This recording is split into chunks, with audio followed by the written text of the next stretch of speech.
A continuación, Noticiero Telesucesos. Clasificación A. Apto para todo público.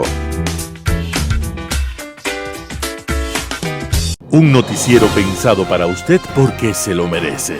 Nos acercamos a la realidad desde diferentes perspectivas. Noticiero Telesucesos.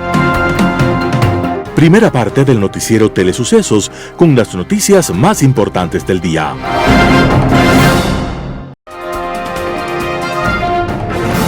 Un día como hoy. Alguna vez un muchacho neoyorquino que había nacido a finales del siglo XIX y que pertenecía a una humilde familia, logró llegar al colegio y allí se preparaba para alguna vez poderse hacer profesional. Pero aquel joven era díscolo, indisciplinado, iconoclasta, y al final descubrió que no le interesaba nada de lo que en el colegio aprendía, y que toda su alegría era leer y seguir leyendo, en especial literatura rusa, sin atender los deberes colegiales. Entonces fue expulsado del colegio y empezó una vida errante y aventurera, donde desempeñó todos los oficios posibles e imposibles. En medio de esa vida descubrió su otra gran pasión: las mujeres, el amor, el sexo. En otras palabras, ese hombre, que se llamaba Henry Miller, descubrió la pasión por la pasión. Pasión y literatura, literatura y mujeres, sexo, vida, desenfreno, lucha contra los convencionalismos y moralismos atrofiantes. Esa fue su huella en el mundo de las letras. Henry Miller, cuya vida de amante y rebelde podría llenar muchas novelas irreverentes, estaba naciendo un día como hoy, 26 de diciembre de 1891, en New York. Y entonces el mundo de la literatura lo recuerda como un glorioso irreverente, como un creador que quiso darle sentido a su vida. Las principales noticias del día.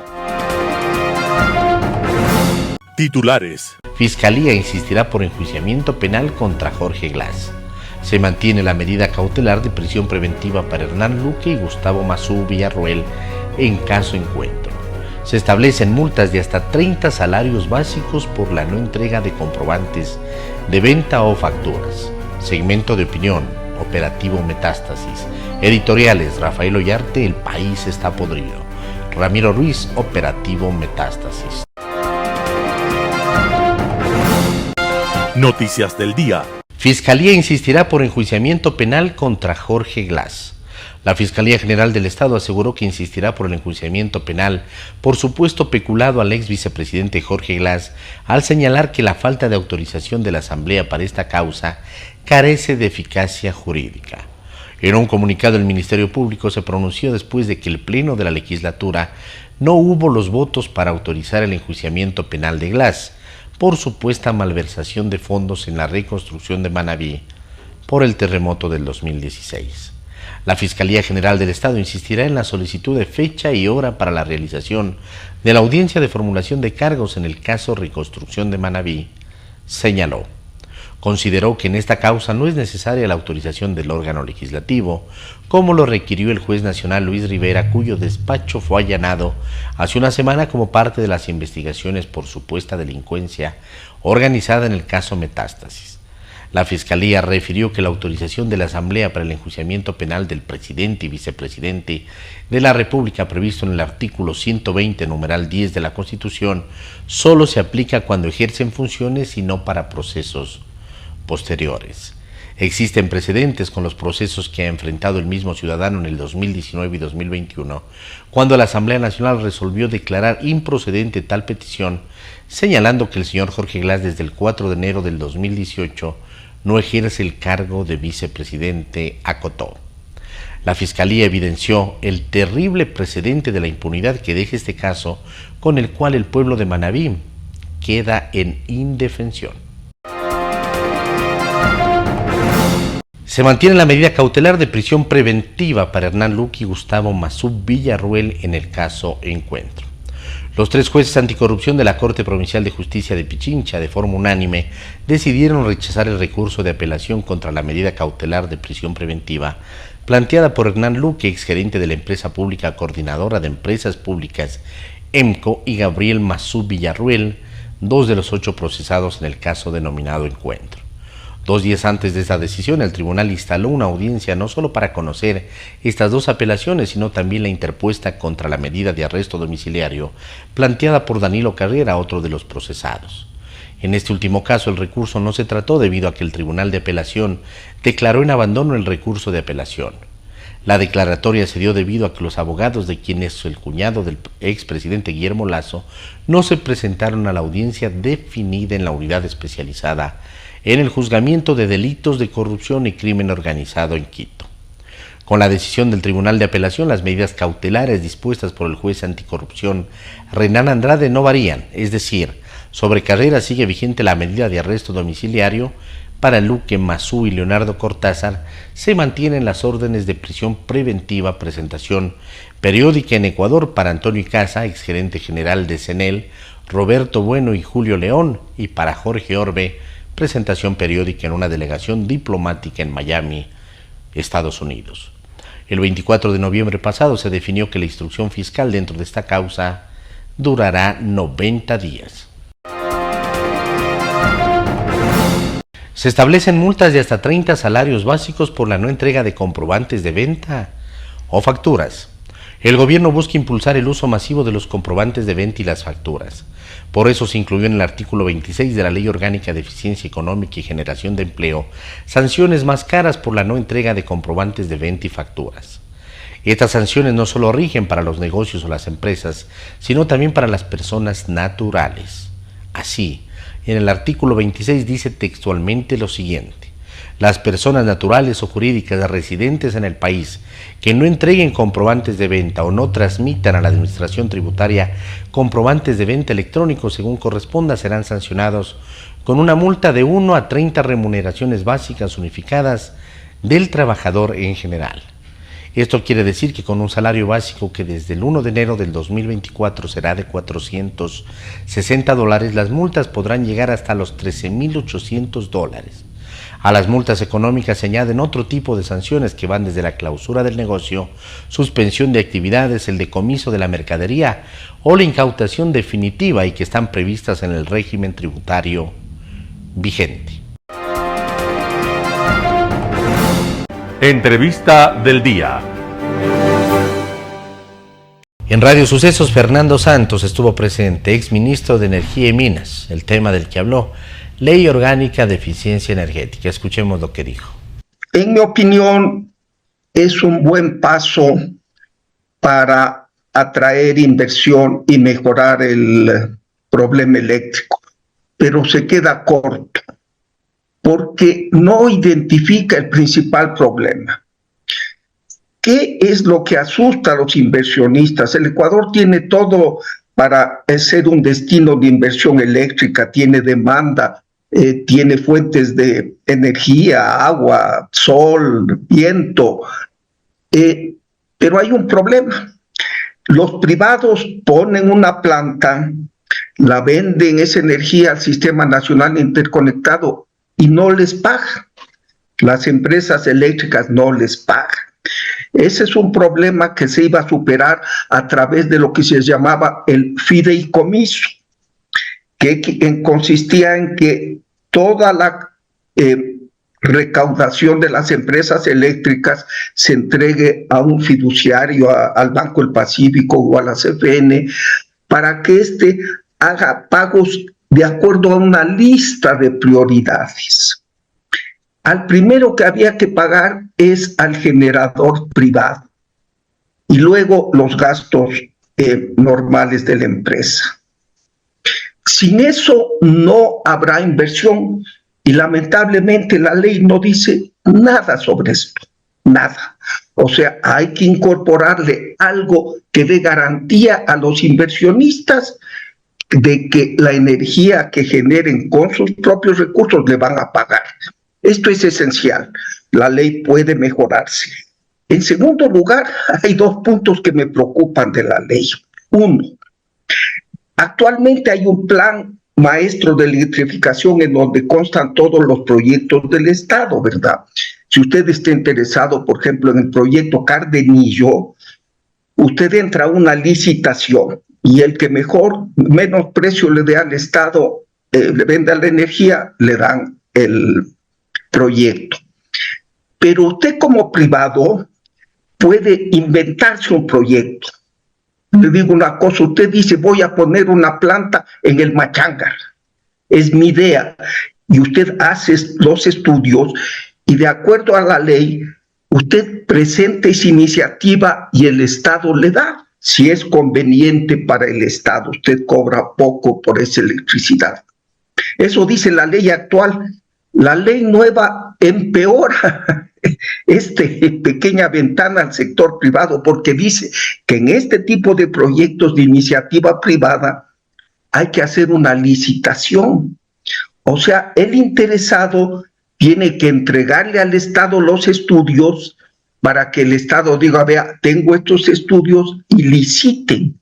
Nadie va a hacer eso porque cualquiera va a ser competitivo, porque como no le costaron los estudios va a ser más competente. Así es que en eso yo dejaría como está la ley actualmente. Y un tercer punto, se ha creado la ley de zonas francas, enhorabuena, y se permite que se pongan plantas de generación en estas zonas francas para rebajarse impuestos, ¿verdad? Perfecto. Pero esto es solo en caso de emergencia, cuando el presidente de la República o el ministro declara en emergencia el sector. Una zona franca dura 20 años normalmente o 30 años, pero en una emergencia solo puede usted usar esa zona franca durante la emergencia. Más de 6 meses, ¿no? Pues, entonces, añadan la garantía de pago a los inversionistas privados. Dejen las iniciativas privadas como están, mejoren lo de las zonas francas y creo que la ley puede ser interesante. Esta ley también, doctor, perdóneme que le interrumpa, habla de la condonación de intereses en el pago del servicio público de energía eléctrica y alumbrado público, condonación de intereses por deudas en el pago de lo que le acabo de mencionar. Está bien, mire, especialmente en la costa, durante los meses de calor, personas que pagaban $80, $100 al mes, pasan a pagar 250 o 300, gente de pocos recursos. Entonces, como no tienen que pagar, van y hacen convenios de pago o se demoran y les cobran un montón de intereses. Así es que me parece justo, eso sí me parece justo, pero eso no atrae al inversionista privado, ¿verdad? Eso está para lo local. Pero le digo una cosa, hay otro problema. Esta apertura tibia al sector privado, porque mejoran algunos artículos de la ley, contrasta con la de Argentina. Argentina está en menos crisis que nosotros. Y el señor Milei dijo, aquí hay libertad de generación, de transmisión, de distribución, punto. El que quiera pone su planta y verá a quién vende y al precio que vende. Eso es libertad, eso es atraer inversión. Frente a Argentina, que es un mercado 20 veces más grande que el Ecuador, ¿qué van a decir los inversionistas extranjeros? En el Ecuador a medias nos abren un poquito, mejoran la redacción de la ley. Argentina es una apertura total y es un mercado más grande. Van a preferir Argentina. Así es que en el contexto internacional y de crisis del Ecuador, sí debían haber sido un poco más aperturistas. Me parece que la ley es como tímida, que se queda en la mitad, pero se la puede mejorar, por supuesto. Germán Luzuriaga, mayor de policía, coordinador de seguridad ciudadana del Metro de Quito, estuvo en Radio Sucesos para hablar sobre los protocolos de seguridad del Metro de Quito. Escuchemos lo que dijo. Es importante primero considerar que la Policía Nacional del Ecuador ha entendido y ha magnificado lo que es el Metro de Quito, por lo cual ha generado un nuevo servicio, un nuevo grupo de policías específicamente para salvaguardar la seguridad ciudadana de todas las personas que se movilizan en este medio de transporte masivo. Al momento se encuentran designados 257 funcionarios que estamos distribuidos a lo largo de los 22.6 kilómetros de túnel en cada una de las estaciones, dentro y fuera de lo que es el túnel como tal, ¿no es cierto? Entonces, estamos nosotros trabajando desde la apertura del inicio de las operaciones, que son a partir de las 4:30 de la mañana, hasta el cierre todos los días en los horarios que la operadora está manejando. Ahora, ¿qué notan ustedes por parte de la ciudadanía, del usuario del metro, aparte del entusiasmo que genera todavía el ir a ver el metro. Creo que en este momento es más la novedad que la necesidad. Y esperemos que esa necesidad sea tan grande como lo es en este momento la novelería que tenemos todos. Sí. Bueno, yo percibo que la gente no solamente lo veo como algo de novelería. Realmente hay usuarios que sí lo están utilizando, son más de 100,000 usuarios que están actualmente utilizando el metro diario. Se ha visto el incremento desde el primer día de cómo se ha ido sumando más personas para el uso del metro. Sí existe, digamos, algunas aglomeraciones en paradas como San Francisco, que va mucha gente a pasearse, a hacer turismo, pero cada vez hay mucho más usuario que lo utiliza para sus fines personales laborales. Eso se puede corroborar con las estadísticas que son del día a día. Actualmente hay ya más de 2 millones de personas que se han movilizado a través del metro, y la percepción de seguridad también es importante. Esto ha transformado la ciudad de una u otra manera. No se puede hablar de Quito antes del metro y después del metro, porque ha mejorado muchísimo la calidad de las personas, y la percepción de la seguridad también es importante. Nosotros en los 21 días que tenemos de presencia en el metro no se ha desarrollado ningún robo ni tampoco ningún hurto dentro de todo lo que es la primera línea del metro. Las acciones que la Policía Nacional está realizando para prevenir cualquier tipo de riesgo de violencia están siendo efectivas, y estamos día a día tratando de servir mejor a la comunidad. Hay horas pico, hay momentos donde la afluencia de público es muy grande. ¿Cuáles son esas horas pico o cuáles son los días más complicados donde la gente va al metro y se vuelca a las estaciones? Bueno, un poco para conocer las estadísticas. Dentro de las 3 paradas que más afluencia de gente tienen es de Labrador, Quitumbe y San Francisco. Labrador y Quitumbe, por ciertas consideraciones que son las cabeceras donde empieza y terminan los recorridos. Quitumbe también tiene una interconexión considerable con lo que es el terminal terrestre, ¿no? Que tiene transporte, digamos, a todas las provincias del país. Pero generalmente las horas pico se está movilizando la gente a partir de las 7:30 hasta las 9 de la mañana, y en la tarde desde las 4:30 hasta las 7 de la noche, donde son, digamos, la mayor cantidad de gente que está ocupando el servicio.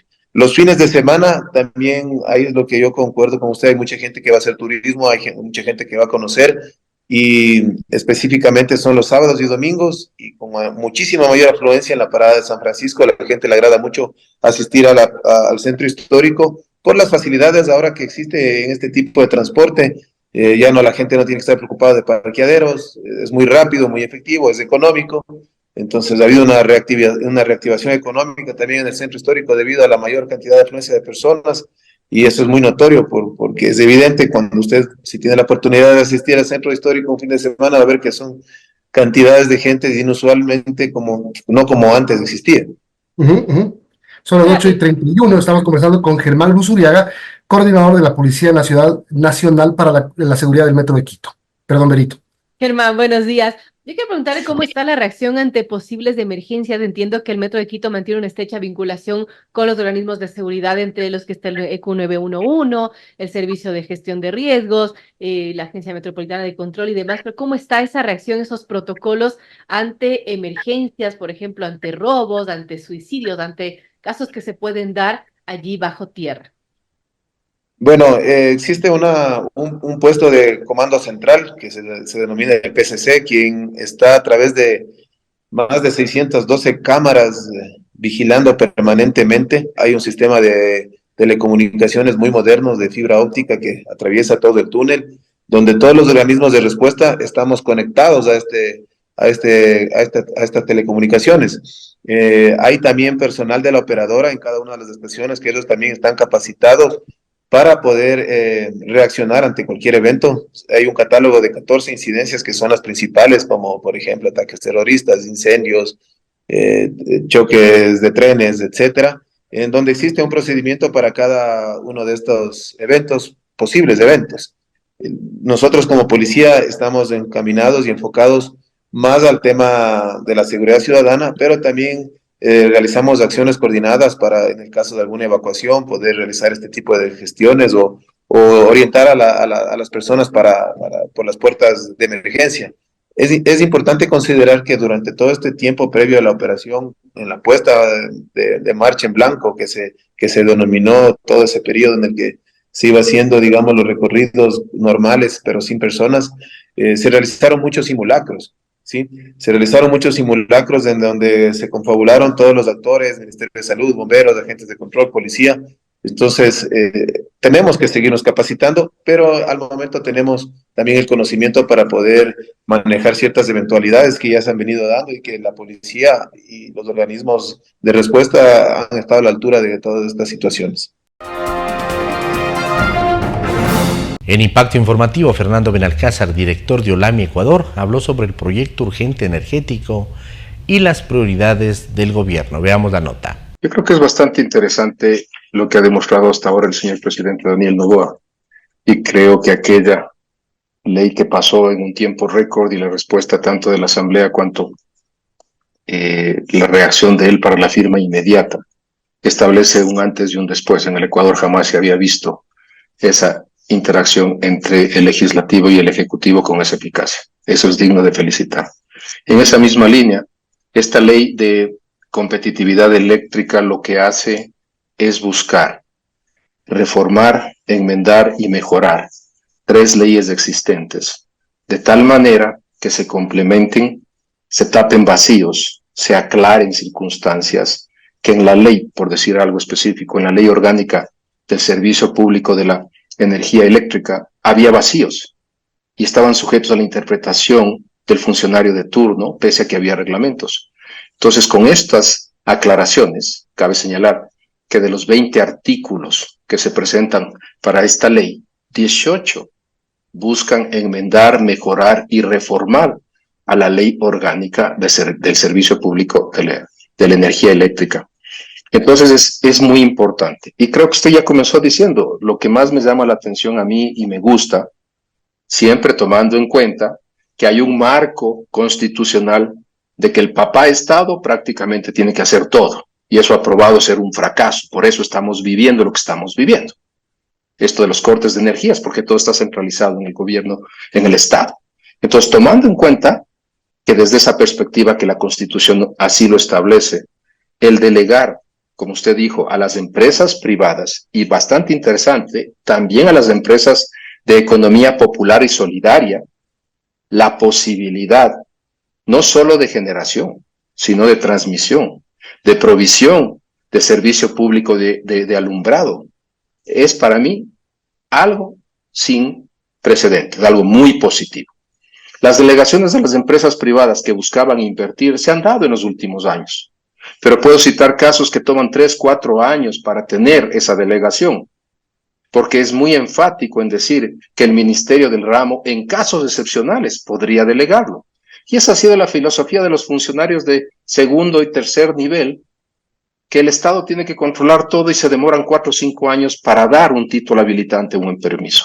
Creo que esta ley, a grosso modo, con este primer punto, va a eliminar esos pies de plomo que han espantado al inversionista privado.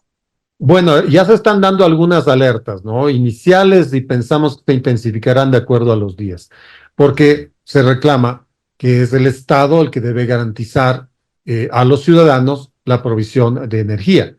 Y estas observaciones que ya se empiezan a dar hablan de la posible privatización, pues, del servicio eléctrico. Eso por un lado. Por ningún lado le veo la lado, privatización. lo que sí sucede ahora, que es visible, es que el Estado no tiene dinero. Y entonces va a estar bastante difícil que garantice la provisión de energía a esos ciudadanos. Así es, por ningún lado le veo una privatización. Lo que veo yo es un Estado en necesidad económica. Todos somos testigos que el gran logro de los últimos días ha sido que el Estado logra conseguir cómo pagar el 13º de los empleados públicos. Y anuncian que están haciendo los esfuerzos sobrehumanos para tener cómo pagar el sueldo de diciembre. Esa es la realidad del Ecuador, no de ahora. El Ecuador viene arrastrando ese problema en los últimos años. Entonces, las alianzas público-privadas o estas delegaciones al sector privado, que puede ser nacional o extranjero debidamente registrado en el Ecuador o residente en el Ecuador. Tienen el capital y si el marco legal es sólido y lo permite, buscan cómo generar, producir y transmitir energía para llenar ese vacío. No nos olvidemos que hay un vacío de casi 500 megavatios. 500 megavatios, 465 se buscaba con el proceso que se cayó en el cambio de gobierno a través de la generación térmica, llenar ese vacío. Gracias a Dios ha caído algo de lluvias y han logrado por lo menos manejarlo políticamente. Muy interesante decir que no tenemos cortes en los próximos días, una bendición. Bueno, políticamente pero esto muy va hasta importante. el 1 de enero, ¿no? O sea, ¿hasta cuándo? Exacto, políticamente muy importante. Exacto. Pero algo que es interesante también en esta ley y va en esa línea y que no hay que dejar de lado es la estrategia que busca. Si leemos las 4 disposiciones transitorias, son muy interesantes porque uno busca recaudación. ¿Cómo? Los grandes deudores de energía tienen una condonación de las deudas, de los intereses de sus deudas. Y les dicen, tienen 90 días para acogerse a eso y pagar.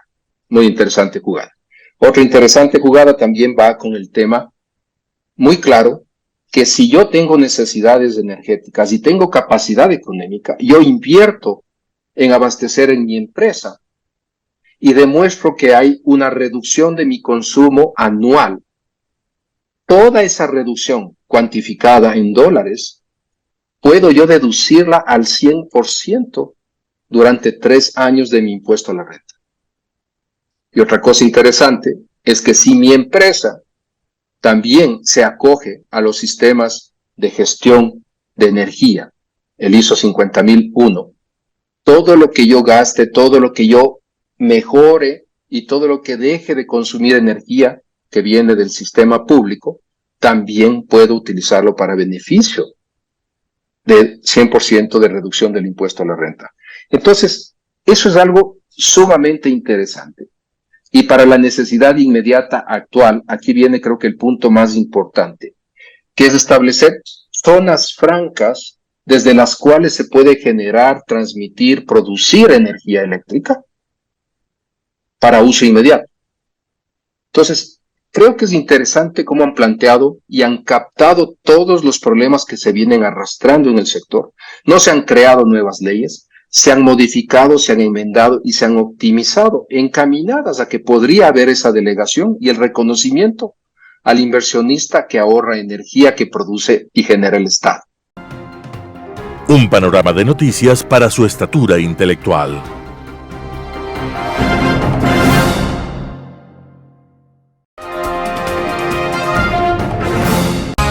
Poder Ciudadano, con el doctor Patricio Quijón. Caso Metástasis sacude al Ecuador.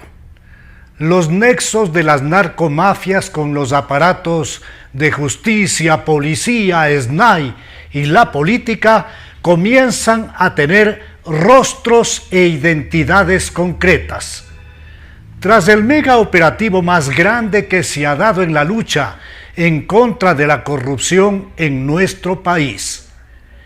El inmenso operativo estuvo liderado por la fiscal general del Estado, doctora Diana Salazar, tras haber reunido miles de elementos de convicción que justificaron allanamientos a 75 inmuebles en 7 provincias del Ecuador. La investigación fiscal habría iniciado en octubre de 2022, tras la muerte en la cárcel de Cotopaxi del líder de las narcomafias, Leandro Norero Tigua. Con el análisis exhaustivo de los teléfonos celulares y otros aparatos tecnológicos de propiedad del delincuente. La madrugada del 14 de diciembre del 2023, Fiscalía procedió a la detención de 31 personas, destacándose las del presidente del Consejo de la Judicatura, Wilman Terán, así como del exdirector del SNAI y exdirector antinarcóticos, general de policía Pablo Ramírez. Entre los detenidos estaban jueces, fiscales, policías, guías penitenciarios e incluso abogados. Quedó detenido también Ronald Guerrero, ex juez de garantías penales que estuvo a cargo del juicio en contra de Norero, así como los jueces de Cotopaxi, Luis S. y Santiago Z. El coronel de policía, Lenín Mazón, también quedó detenido. En Santo Domingo de los Áchilas detuvieron al juez Emerson Curipayo, quien liberó al ex vicepresidente Jorge Glass en el mes de noviembre del 2022. Todo lo cual se dio en un mega operativo en el que participaron más de 900 funcionarios de Fiscalía y Policía Nacional. Según informaciones confirmadas, la Fiscalía habría levantado en la casa de Wilman Terán indicios como documentos, celulares, computadoras, así como más de $25,000 en efectivo. La doctora Salazar Méndez, fiscal general del Estado, en un video destacó que el caso Metástasis es una clara radiografía de cómo el narcotráfico se ha tomado las instituciones del Estado para operar desde instancias judiciales, políticas y lograr impunidad en algunos casos. La estructura criminal habría obtenido dinero como resultado de actividades ilegales y habrían ubicado a funcionarios corruptos que llevaban sus procesos para obtener ventajas indebidas en un sistema consumido por el cáncer de la corrupción. Los allanamientos se efectuaron en las ciudades de Quito, Guayaquil, Manta, Durán, Chongón, Latacunga, Salcedo, Riobamba, Santo Domingo y Loja.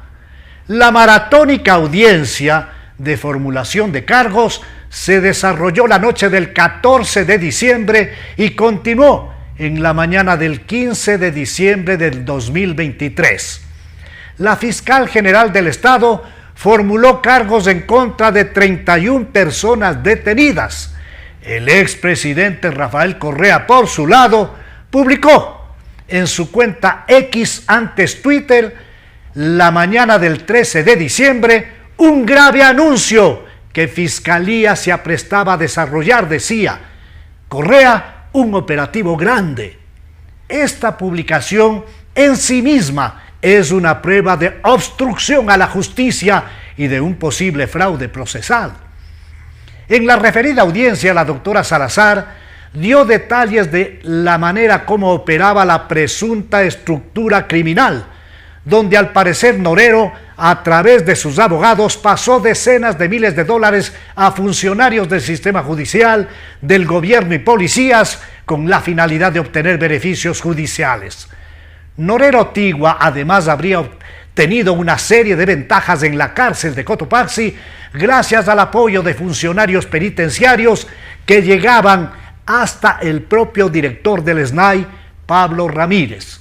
En los chats encontrados después de la muerte del narcojefe Norero, se habrían evidenciado las relaciones y negociaciones que involucran a Wilman Terán cuando éste se desempeñaba como juez de la Corte Nacional de Justicia. La señora fiscal también resaltó que Norero habría planificado delitos contra la administración pública con la ayuda del municipio y alcalde de Manta, Agustín Intriago, persona que fuera asesinada el 23 de julio del 2023. Leandro Norero habría sido un proveedor financiero de peligrosas bandas criminales, como los Lobos, los Tiguerones y los Chone Killers. El juez nacional Felipe Córdoba ordenó la prisión preventiva de Wilman Terán y de otras 15 personas. Los demás implicados, como el general Ramírez, tienen medidas sustitutivas como congelamiento de cuentas bancarias, prohibición de enajenar bienes, así como presentación periódica ante jueces. Habiéndose iniciado la instrucción fiscal, la Fiscalía General del Estado y los procesados tendrán 90 días para presentar y sustentar en derechos sus pruebas de cargo y descargo. Este tiempo podría dilatarse 30 días más antes de que se solicite la fijación de día y hora para la audiencia preparatoria para el inicio del juicio. Nunca antes en la historia judicial ecuatoriana se ha iniciado con tanta decisión y valentía un proceso penal tan amplio y peligroso para apuntar a las cabezas y líderes narcocriminales que han penetrado la institucionalidad, llevando al país a un peligroso narcoestado con nefastas consecuencias para su paz y desarrollo. La doctora Diana Salazar Méndez ha abierto un camino sin retorno a fin de que la comunidad en su conjunto se ubique en el lado correcto de la historia para todos juntos combatir este cáncer que lacera a nuestra sociedad, o en su defecto, estar junto al bando criminal que día a día provoca regueros de sangre, angustia, desolación e indignación. Mas los ecuatorianos de bien tenemos el deber de salir de esa angustia colectiva para avisorar un nuevo amanecer que permita reconstituir los cimientos éticos del Estado con la finalidad de volver a contar con una patria digna, soberana, honesta, justa y pacífica. Editorial. El país está podrido, artículo de Rafael Ollarte publicado en Diario El Expreso. Los últimos acontecimientos obligan a cambiar el tema planeado para esta semana. Una cosa es creer que el sistema judicial está mal y otra comprobar que los niveles de corrupción y de convivencia con el crimen organizado son tan abiertamente burdos que basta con raspar un poco la superficie para hallar la putrefacción. Metástasis. No se podía encontrar mejor nombre para descubrir esa basofia. Jueces, abogados y administradores unidos para favorecer criminales, no solo para dejarles en libertad o darles beneficios, sino para colaborarles en su actividad delictiva. ¿Cómo pedir a la gente que busque justicia donde debería encontrarla, que es en los tribunales? ¿Cómo pedirle a un abogado que prepare su caso elaborando sus petitorios y ordenar su prueba? Sí, como se ha visto, es cosa de tirar unos billetes para lograr resultados. Paradójicamente, abogados incompetentes y mal formados usarán esto para encubrir su propia incapacidad, aduciendo que su caso se ha resuelto por desviadas razones. No me extrañará. Un expresidente prófugo, líder de la primera mayoría parlamentaria, que no solo hace el papel de campanero, sino que se solaza en redes sociales de serlo, advirtiendo públicamente de la actuación fiscal y haciendo gala de que le pasan información sensible, es el corolario del lodazal. No quiero repetir lo que todos conocemos sobre este asqueroso caso. ¿Cómo arreglamos esto? La fácil será simplemente deshacernos de los funcionarios vinculados y nombrar a otros para darnos nuestros tradicionales giros de 360 grados, que nos llevan al mismo sitio. Con consultas populares a lo lazo no llegamos a ninguna parte, y con convocatorias a constituyentes que se eligen del mismo modo que la Asamblea, peor. Ni qué decir con la idea de volver a la Constitución del 98, como lanzarse al vacío. Si la cosa sigue así, estamos a centímetros de convertirnos en Haití, país que no pasa de ser un dibujo en el mapa, pero que de Estado tiene poco y nada, pues el poder no está en él, sino en las bandas criminales que se reparten su territorio. Y no basta con decir que no queremos ser eso, hay que hacer harto más. Lo primero es cuidar a nuestras Fuerzas Armadas, que, si por desgracia se llegan a contaminar, estaremos perdidos. Mientras tanto, la Asamblea pretende distraer de sus funciones a la fiscal de la Nación con una acusación constitucional deleznable. Rafael Ollarte, El Expreso. Operativo Metástasis, artículo de Ramiro Ruiz. En la noche del miércoles 3 y la mañana del jueves 14 de diciembre, la Fiscalía General del Estado y la Policía Nacional ejecutaron más de 75 allanamientos en varias provincias. Participaron 900 personas de la Fiscalía y equipos operativos de la Policía. Los detuvieron a 31 personas, entre ellos jueces, fiscales, policías, funcionarios judiciales, un general de policía en servicio pasivo y el presidente del Consejo de la Judicatura, quien antes de este cargo fue juez de la Corte Nacional de Justicia. Todos ellos habrían formado una estructura criminal con el objetivo de evadir a la justicia, conseguir impunidad y la libertad para personas procesadas o sentenciadas. Esta investigación se inició seguidamente de la muerte de Leandro Norero Tigua, asesinado en el Centro de Rehabilitación Social de Cotopaxi en octubre del 2022. La Fiscalía y Policía analizaron el contenido de sus teléfonos celulares. Encontraron chats de las relaciones, negociaciones, entrega de sobornos y manipulación del sistema de justicia y de algunos de sus operadores. La fiscal general del Estado, Diana Salazar, presentó alrededor de 40 elementos de convicción, como informes técnicos, legales de audio, video y afines.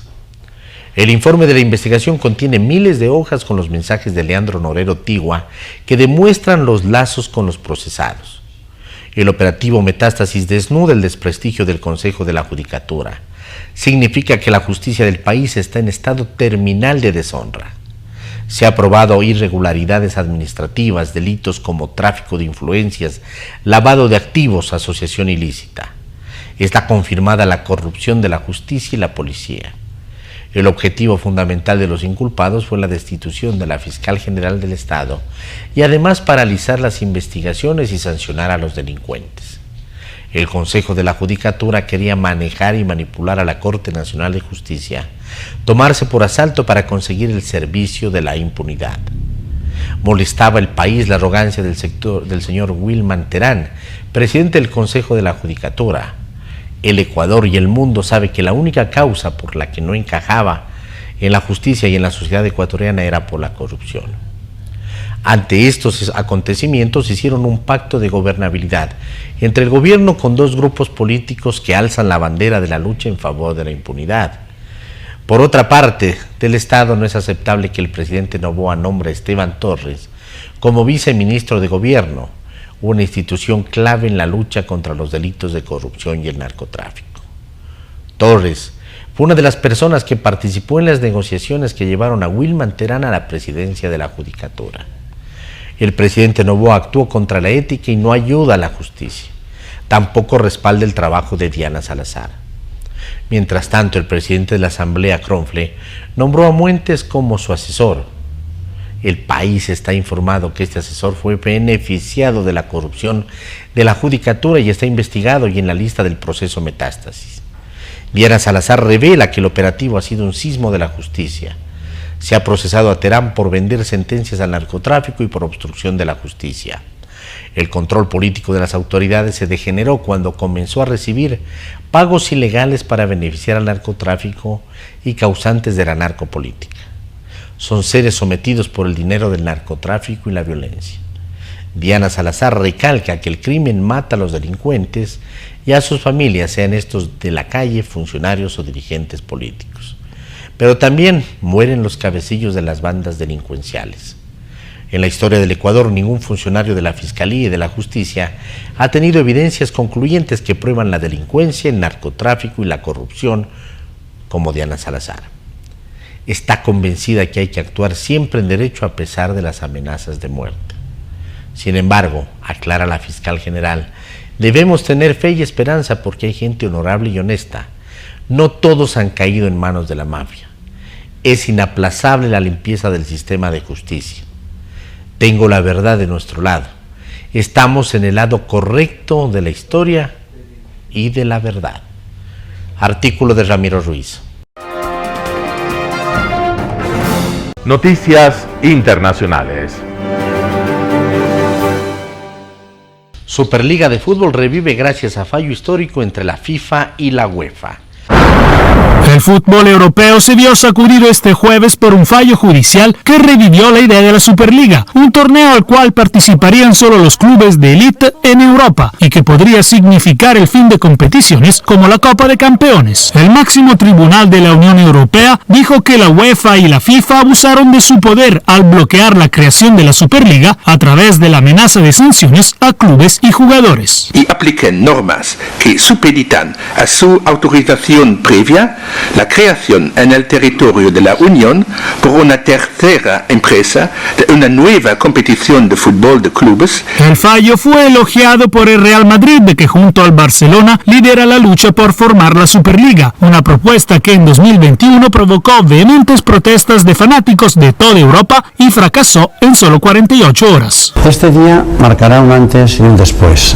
Es un gran día para la historia del fútbol y para la historia del deporte. Hasta ahora ningún otro club dijo que se unirá a este proyecto separatista. De hecho, ya varios grandes equipos alrededor de Europa como Bayern Múnich y Manchester United dijeron que no participarán, a pesar del fallo. Varias ligas nacionales como la Serie A italiana o la Liga A francesa dijeron que actuarán para defender su fútbol nacional. Pueden crear lo que quieran, espero que comiencen esta fantástica competición lo antes posible con 2 clubes. La Superliga es un proyecto que podría tener repercusiones no solo deportivas, sino también económicas y culturales, según analistas, porque podría destruir los equipos más pequeños y bloquear el libre acceso a todos los fanáticos. Incluso en la política, el gobierno inglés ya dijo que prohibirá a los clubes de la Premier League unirse a la Superliga para defender a los fanáticos. Muchos rechazan esta idea.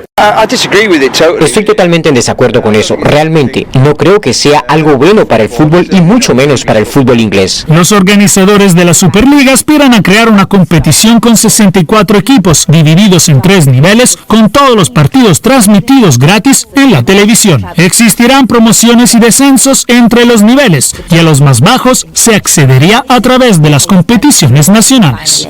Jacopo Luzzi, Voz de América, Italia.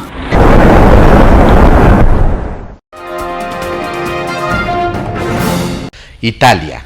Aumenta el turismo pese a la inflación y la incertidumbre ante las guerras. No ha sido un año fácil para muchos italianos. Según las últimas encuestas, la mitad de ellos están seriamente preocupados por la reciente guerra en Gaza y, como la mayoría de los europeos, han tenido que lidiar con los efectos de la inflación en la economía. Pero incluso sin estar seguros de lo que les depara el 2024, muchos han encontrado tiempo para hacer algunas compras navideñas y disfrutar de un paseo por la ciudad. Abbiamo passato tutti un anno impegnativo su vari fronti e queste guerre sì ci preoccupano un po', ci preoccupa un po' anche lo stato di salute della nostra nazione, sinceramente siamo tutti un po' provati, ecco, ci vuole un po' di attenzione, però non dobbiamo perdere la speranza perché insomma che l'anno nuovo porti un po' di pace. Intanto con la grande speranza che vengano risolti quei 2 problemi della guerra che sono veramente terribili. Però io vedo che tutto questo così giusta gioia di essere felici a Natale, io auguro a tutti buon Natale eccetera, però dietro purtroppo ci sono delle cose anche nel nostro paese impellenti di persone che non riescono ad arrivare alla fine del mese. Credo anche che ci sia spazio per la speranza, per vivere nello spirito natalizio, che significa appunto credere nel futuro, credere nelle cose potranno andare bene se noi le faremo andare bene. Dipende da noi, certo, da noi esseri umani. Las calles de Roma están abarrotadas tanto de lugareños como de turistas, como es habitual en esta época del año. Despite all, it looks like Italians are not ready to give up on their holidays, especially during the festive period. In fact, according to the latest available data, holiday bookings between the end of 2023 and the beginning of 2024 have increased by almost 15% compared to the previous year. Giorgio Orlandi for Euronews in Rome.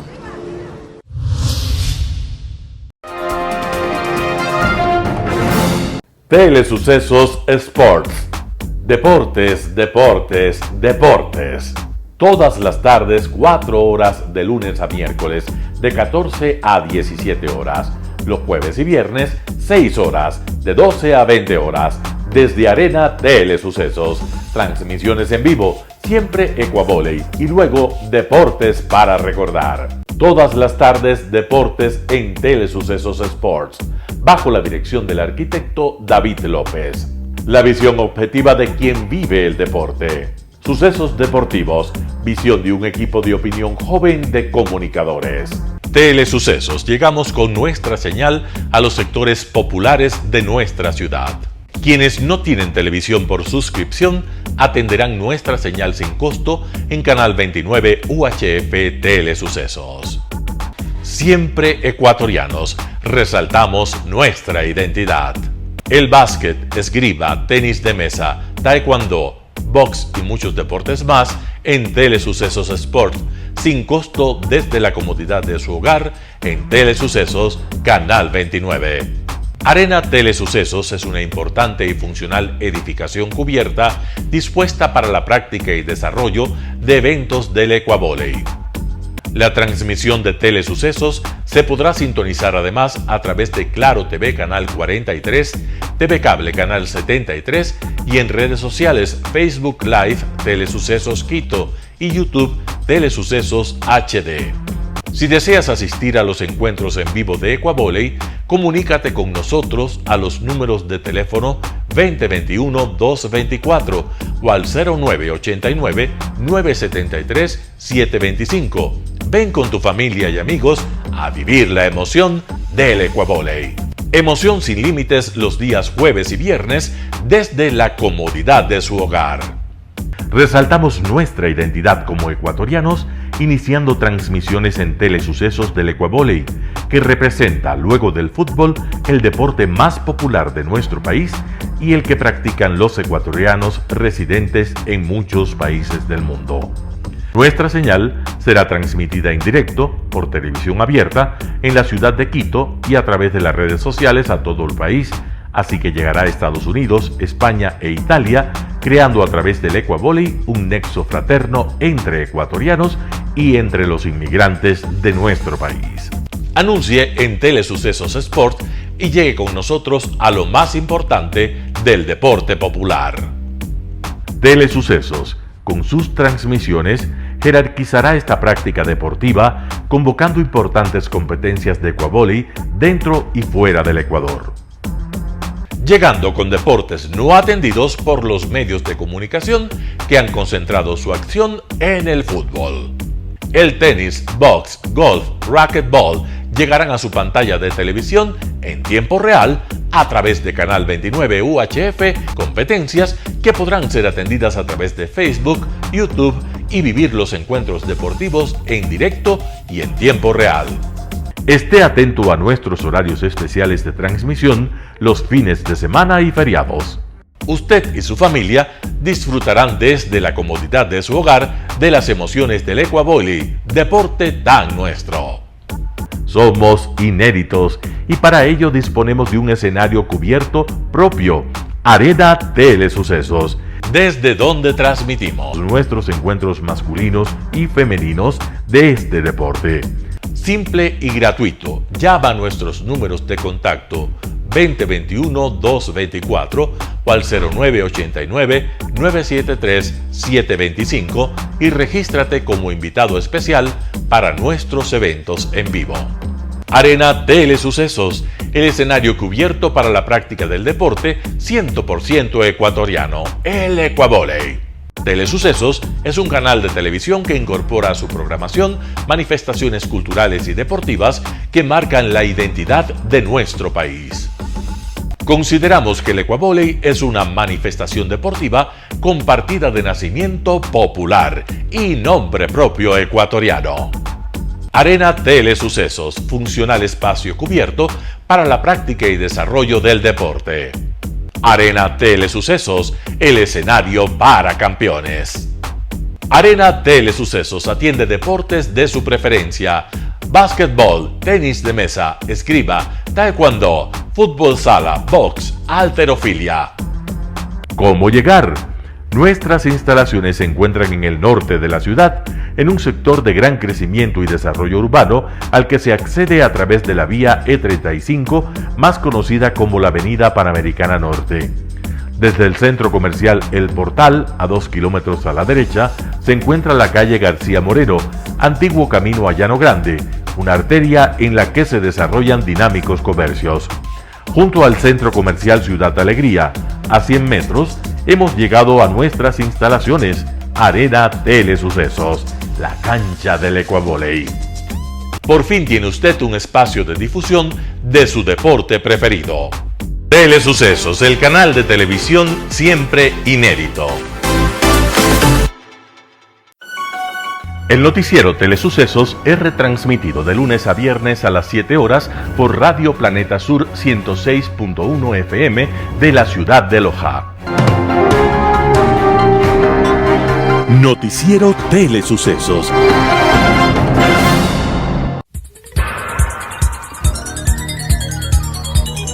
Las opiniones vertidas en este espacio por la producción y dirección del programa son de exclusiva responsabilidad de sus autores y de quienes intervienen en ellos.